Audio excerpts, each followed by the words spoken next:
But you think it's with this one who say that I love you and you're back in day. I swung to the grave and I show you, then I know you won't tell what I said. Cause two can keep a secret if one of them is dead. Hey guys, it's Ashley and welcome to one of my Pretty Little Liars recap review time. I'm finally back in action. I didn't do one last week for the season 3 premiere because instead of the review, I did the reaction video.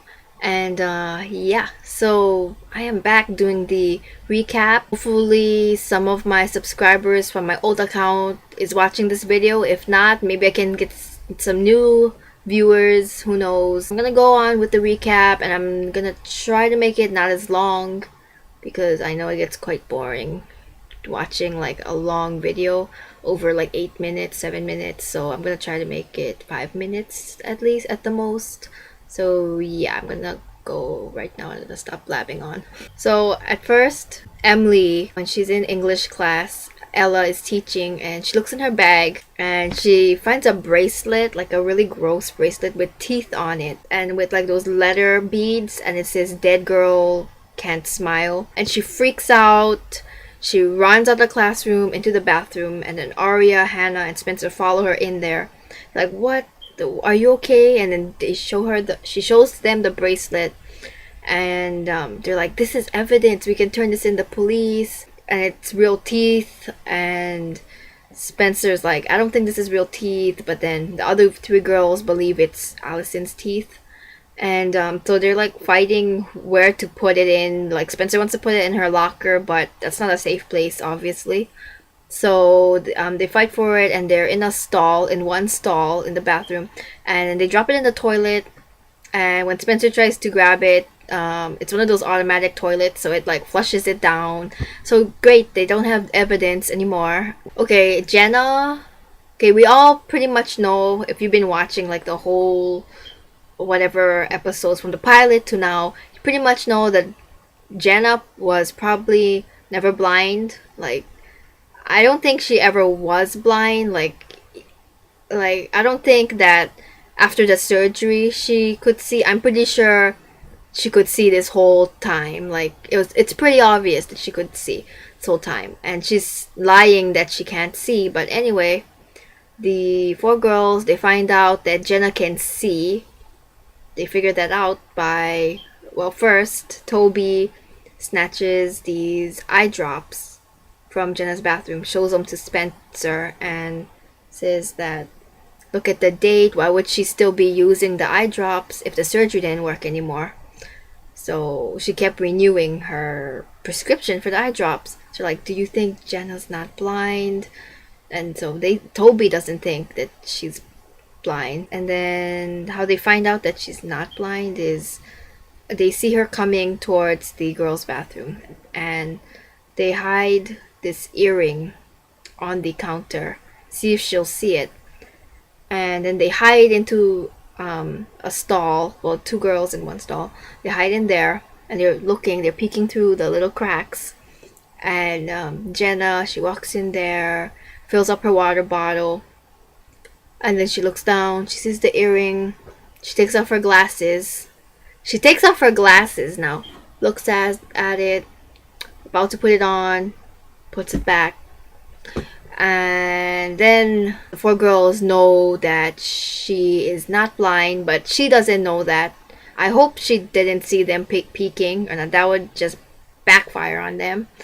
The three girls except Spencer want to rub it all in Jenna's face, but Spencer has a better idea. She's like, we can't let her know that we know that she can see, not yet.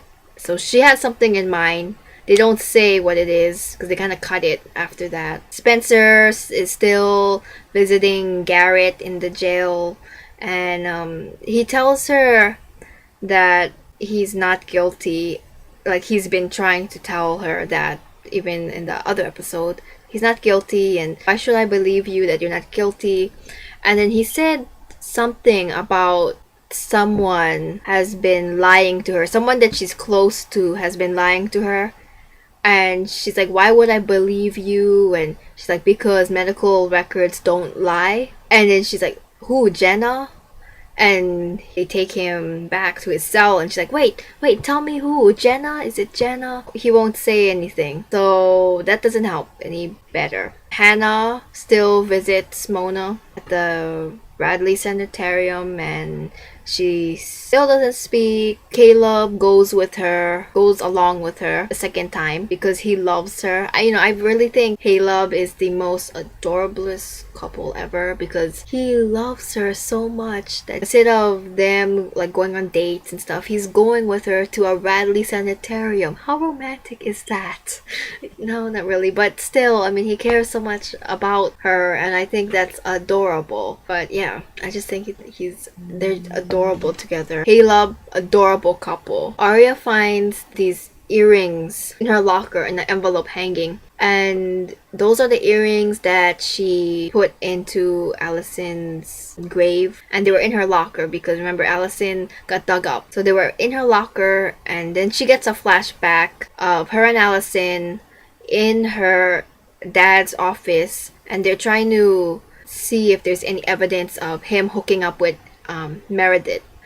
And then Allison finds those earrings on his couch, and then they trash his office pretty much, like write lipstick all on the walls, like tear up his books, pour coffee on his desk, all that kind of stuff. End of flashback. She hasn't told the girls until now, and so they're kind of shocked. And then she tells her dad about it because Meredith is applying for a teaching job at the school, which I think is really creepy. Like, why is she there? Because Ella's working there now, so that's kind of creepy. That's just weird. Aria feels bad, so she tells her dad that it was her that trashed his office, not Meredith. And he's like, why are you only telling me this now? Then she says she's sorry, but Brian says that you have to tell Meredith you're sorry. So she meets Meredith at like this cafe, I think, and she tells her that she's sorry for trashing the office and blaming it on Meredith. Oh, and gives her back the earring that's supposedly Meredith's one because they found it in the office. Like, oh, here's your earring back. And she's like, that's not mine. When she said that's not mine, it's like, wait a minute now. Someone else was in Aria's dad's office too? Or did Allison plant that in there? Because Allison is the one that found it, so she could have been like having it in her pocket and then say, hey, what is this? Or maybe it can't be Allison fooling around with Aria's dad. That would just be really weird. That just really creeped me out. I mean, it would freak me out. I was like screaming at the TV. What happened? Like, oh my goodness, this show is making me mad. Okay, and in the end, when Hanna visits Mona, she gives her a makeover. I don't know, just to make her feel good, I guess. Puts makeup on her since she doesn't have makeup at the Bradley Sanitarium. She finally speaks after not speaking to Hanna. She's usually just blank-minded and looking down when Hanna visits, but this time she speaks for the first time. She asks if the texts are happening again, and then Caleb comes in saying, oh, visiting hours is over. This guy comes in to clean up, and then she won't speak. She's like, Hannah's trying to like, what text, like tell me about it, but she won't speak. She's still blank-minded, won't fess up. Another thing that happened in this episode is Jenna asked Aria to be her accompanist for this thing, I don't know. And it seemed really weird, like that she would just ask Aria. Like, she has Toby, she has other people, like her parents or something. Like, why would she just randomly ask Aria? But Aria says no, like why would she? And then she says, this is before she found out that she could see, saying that, oh, I have to go, my dad's waving at me from across the street. She leaves, and Jenna takes off her glasses and glares at her. It's like, this Jenna girl is creeping me out. Like, oh my goodness. Okay, and in the end, right after they find out Jenna can see, they have this A person. I guess you call it A. Like, Mona isn't A. Well, she was A, and then now there's another A. Dressed in a red hoodie, not black, red hoodie. A person is, I guess, at a gun pawn shop place, and the guy working there hands that person a pair of black gloves. So that person also picks up a whole lot of like hoodies, like black hoodies, asks A, saying, "Oh, are you buying this for our team?" And then it was over. It's like my face was like, why they end it there? It's like so amazing. This episode is amazing, like getting so good. I'm just freaking out over an episode. How would it be if I met one of like the cast members or the cast? I probably would faint. Probably wouldn't be able to speak because I'm just freaking over this TV show. You leave me a comment down below, and I know I said that I wasn't gonna make this long, but you know what? Who cares? When you start vlogging, you just vlog whatever comes to mind, and then you just try to cut it short, but it's still gonna end up really long. So yeah, I'm just gonna go now, and you leave me in the comments what you thought of this episode and what's your favorite part, and if you were shocked or not if Jenna could see, because I wasn't. I kind of knew that she could see all along. Bye guys, peace out.